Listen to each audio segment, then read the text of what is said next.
Good morning students. Today now we start English reader chapter number 6 Uncle Cain at the wicket. Now start reading. Uncle Cain dad's younger brother was living with us at Kanpur. Uncle Cain कौन थे? Dad के younger brother थे. ये एक बच्चा जो है वो बात बताइए स्टोरी जो है वो टेल कर रहा है. वो कह रहा है कि जो अंकल केन थे वो डैड के यंगर ब्रदर थे एंड वो कहाँ रहते थे? उनके साथ कानपुर में रहते थे. Aunt Emily the eldest of my 3 aunts. जो आंट एमिली थी वो 3 आंट्स से क्या थी? जो चिल्ड्रन है जो बोल रहा है इस स्टोरी में, उस चिल्ड्रन की 3 आंट जो थी उनमें से सबसे बड़ी कौन थी? एमिली थी. Aunt Emily lived at Lucknow with her husband and 3 children. जो कहाँ रहती थी? अपने हस्बैंड एंड 3 चिल्ड्रंस के साथ लखनऊ में रहते थे. And one day uncle Ken announced that he was going to Lucknow to stay with aunt Emily. One day जो अंकल केन है वो क्या अनाउंस करते हैं कि वो लखनऊ जा रहे हैं कुछ दिन रहने के लिए आंट एमिली के पास. She has 3 children at a school to look after sad granny. Don't stay there too long. जो ग्रैनी है वो कहती हैं कि उसके पास जो है 3 चिल्ड्रंस हैं तो वो उनके स्कूल में लुक आफ्टर उनको देख रेख करती है तो ज़्यादा देर वो वहाँ ना रुकें. She does not mind how long I stay said uncle Ken grumpily and off he went. Uncle Ken जो कहते हैं वो कहते हैं कि she does not mind how long I stay, कि वो अगर वो वहाँ पर कुछ ज़्यादा दिनों तक रहते हैं तो उनको बुरा नहीं लगेगा. अंकल केन वो कैसे कहते हैं? ग्रम्पली मतलब होता है एंग्रीली, गुस्से में कहते हैं. एंड ऑफ ही वेंट और वो चले जाते हैं, जाने के लिए तैयार हो जाते हैं. Uncle Ken visit to Lucknow proved very interesting and memorable.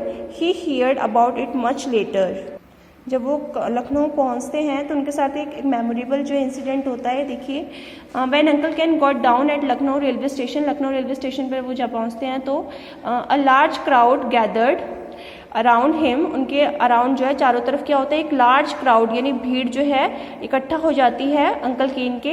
Everyone was waving to him and shouting words of welcome in Hindi, Urdu and English. Before Uncle Ken could make out what was all about his neck and filled high and garlands of marigold, he could hardly open his mouth to say a word.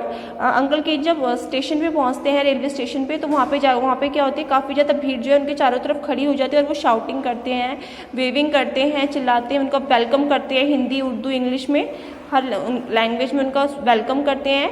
Before uncle can could not make out. उनको कुछ समझ नहीं आ रहा होता. When it was all about his neck was peeled high with garlands. उनके माला वगैरह जो है उनको पहनाई जाती है, वहाँ पे उनका वेलकम किया जाता है. ही कुड नॉट हार्ड और वो उनको जो है बोलने तक का मौका जो है वो वहाँ पे नहीं मिलता है. ठीक है, वो अपना एक शब्द भी नहीं निकाल पाते हैं वहाँ पे. और young man came forward and announced. एक यंग मैन जो है वो उनके सामने आता है और अनाउंस करता है, the Gomti cricketing association welcomes you to the historical city of Lucknow. एक मैन जो है वो अंकल केन के फ्रंट में आता है, सामने आता है, फॉरवर्ड आता है और कहता है कि welcome you to the historical city of Lucknow. Then he quickly led uncle Ken to a car that was waiting outside the station for them. और वो जो कार खड़ी होती है स्टेशन के बाहर, उन्हें उसको बिठा के वो ले जाते हैं जो उनके वेट के लिए खड़ी होती है. Uncle Ken had no idea of where he was being taken and why he was being given such a VIP treatment.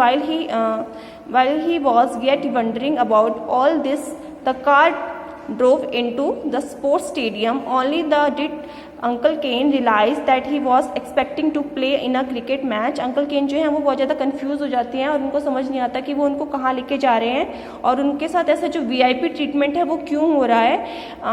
While he was yet, जब तक वो कुछ समझ पाते तो जो कार है वो कहाँ किस तरफ मूव हो जाती है? स्पोर्ट्स स्टेडियम की तरफ जो है मूव हो जाती है. और अंकल केन जो है वो एक्सपेक्ट करते हैं कि शायद यहाँ पे मेरे को क्रिकेट मैच जो है खेलने के लिए ले जाया जा रहा है. What had happened was in fact like this. Bruce Hallam the famous English cricketer. जो ब्रूस हॉलम थे वो कौन थे? जब तक वो कुछ समझ पाते तब तक कुछ ना कुछ उनको थोड़ा सा वो समझने लगे कि ये सब क्या हो रहा है. ब्रूस हॉलम थे. Bruce Hallam the famous English cricketer was touring India and had agree to play in charity match at Lucknow. वो चैरिटी मैच खेलने के लिए वो आ रहे थे Lucknow. and the previous evening he was at Delhi and had gone to bed with an upset stomach, so he had not been able to catch the train. He had sent a message to the organizers of the match in Lucknow, but they did not get it. The cricket fans of Lucknow had arrived at the station in droves to welcome and great cricketer, and by a strange coincidence, Uncle Kane looked a lot like Bruce Hallam. He had even a bold patch on the crown of his head, and he was wearing a blazer also, hence all the confusions. जो uncle केन हैं, उन uncle Ken को जो वहाँ की जो public है वो क्या समझती है, वो ब्रूस हॉलम समझती है। ब्रूस हॉलम जो थे वो एक फेमस इंग्लिश क्रिकेटर थे जो चैरिटी मैच खेलने के लिए लखनऊ आ रहे थे, और प्रीवियस इवनिंग जो पिछली शाम को क्या हो गया था, उनका जो पेट, ही वॉज इन दिल्ली, और वो दिल्ली में थे, एंड उनका जो स्टमक था वो अपसेट था, उनका पेट ठीक नहीं था, जिस वजह से वो ट्रेन जो है उनकी छूट गई थी, ट्रेन को वो पकड़ नहीं पाए थे, एंड उन्होंने मैसेज भेजा था, he sent a message to organisers को मैसेज किया था to the match in the Lucknow, but they did not get it. लेकिन जो उन्होंने मैसेज भेजा था वो उनको नहीं मिल पाया था, और यही जब उनके वेलकम के लिए, ब्रूस हैलम के वेलकम के लिए सब स्टेशन पे पहुंचे थे, तो जब अंकल केन जब स्टेशन पे दिखे, उनको ट्रेन से उतरते हुए दिखे, तो अंकल केन जो है वो ब्रूस हैलम की तरह ही दिख रहे थे। उन्होंने cricketer, and by a strange coincidence Uncle Ken looked a lot like Bruce Hallam. जो अंकल केन थे वो किसकी तरह दिख रहे थे, ब्रूस हैलम की तरह ही दिख रहे थे, देखने में वो वैसे ही लग रहे थे, and he had even a bold patch on the crown of his head, और उनके जो बाल के ऊपर जो क्राउन था, and was wearing blazer, जो ब्लेजर उन्होंने पहनी, तो जो उनका ड्रेसिंग सेंस था वो पूरा ब्रूस हैलम की तरह ही था, और लोग जो है कंफ्यूज हो, लोगों को लगा कि यही क्रिकेटर ब्रूस हैलम है, ठीक है। और उन्होंने अंकल केन को रिसीव किया। Uncle Ken received a rousing reception and a magnificent breakfast at the stadium. Now he felt that it would be very unsporting on his part. He can refuse to play cricket for them. If I can hit tennis ball, he mused, I ought to be able to hit a cricket ball also. And lucky he had a white shirt and a pair of white trousers in his suitcase. उनके जो suitcase था उसमें उन्होंने जो है white shirt और white trouser जो है वो डाला हुआ था। The Gomti team won the toss and decided to bat. अब जो है अंकल केन थे वो रिफ्यूज़ नहीं कर सकते थे क्रिकेट खेलने का, उनको पता चल गया था कि ये जो लोग हैं वो क्या समझ रहे हैं, वो उनको ब्रूस हैलम समझ रहे हैं, जो फेमस क्रिकेटर थे, इंग्लिश क्रिकेटर थे, बट जो है उनका इतना वेलकम हुआ इसलिए वो उनका दिल नहीं तोड़ना चाहते थे, और उन्होंने खेलने के लिए मना नहीं किया, और ना ही उन्होंने उनको सच बताया। The Gomti team won the toss. जो गोमती टीम है वो टॉस जो है जीत जाती है, एंड डिसाइडेड टू बैट, और बैटिंग डिसाइड करती है। Uncle Ken was unexpected to go at number 3. Uncle Ken को नंबर 3 पे जो है वो भेजा जाता है। ब्रूस हैलम नॉर्मल पोजीशन, जो ब्रूस हैलम की क्या थी, नॉर्मल पोजीशन थी। He soon found himself walking to the wicket. The first ball he received was short pitch. First ball जो थी उन्होंने शॉर्ट पिच पे रिसीव की। ही जो शॉर्ट पिच थी he was able to deal with it in tennis fashion, जो उन्होंने tennis fashion की तरह उसको रिसीव किया। It went to the mid wicket boundary, और जो उन्होंने मिड विकेट बाउंड्री की तरफ जो है वो फेंकी। द क्राउड चीयरफुल लस्टली, और जो क्राउड तो बहुत ज़्यादा खुश हुआ इससे, उन्होंने उनको अप्रिशिएट किया। The first ball the next ball hit uncle Ken on the pad. जो सेकंड बॉल जो उनके ऊपर उनके अंकल केन को जो है वो हिट की गई, अंकल केन उनके पैड पर लगी। He was right in front of his wicket.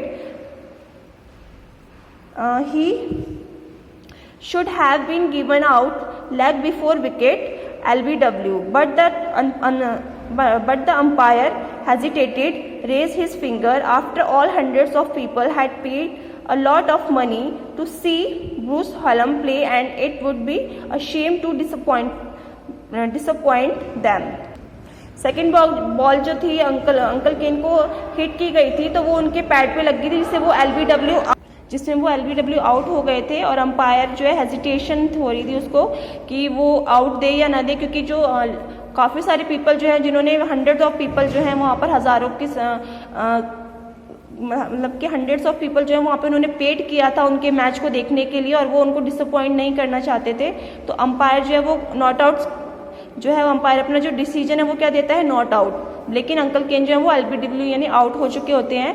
Not out said the umpire, umpire उनको नॉट आउट देता है। The third ball took the edge of uncle Ken's bat, और जो थर्ड बॉल जो आती है वो अंकल केन के बैट के एज पे लगती है, यानी किनारे पे लगती है। And passed through the slips went to the third man boundary, और वो थर्ड मैन बाउंड्री की तरफ उस बॉल को फेंक देते हैं। Lovely shot exclaimed an elderly gentleman, वहाँ पे जो सबसे बड़ा जेंटलमैन होता है वो उनको लवली शॉट करके उनको अप्रिशिएट करता है, उनको चीयर करता है इन द पवेलियन, जो पवेलियन में बैठा होता है। A classic late cut said another, a classic late cut मतलब उन्होंने कहा, कुछ लोगों ने कहा, अनदर पीपल थे, उन्होंने कहा बहुत अच्छा। Uncle Ken and another 4 runs to his name, uncle Ken जो है बाकी के 4 रन जो है वो अपने उसमें जोड़ लेते हैं अपने स्कोर में। Then it was over and the other batsman had to face the bowling, अब जो है नेक्स्ट बैट्समैन की बारी आती है। He took a run off the first ball and called for a second run के लिए वो कॉल देते हैं।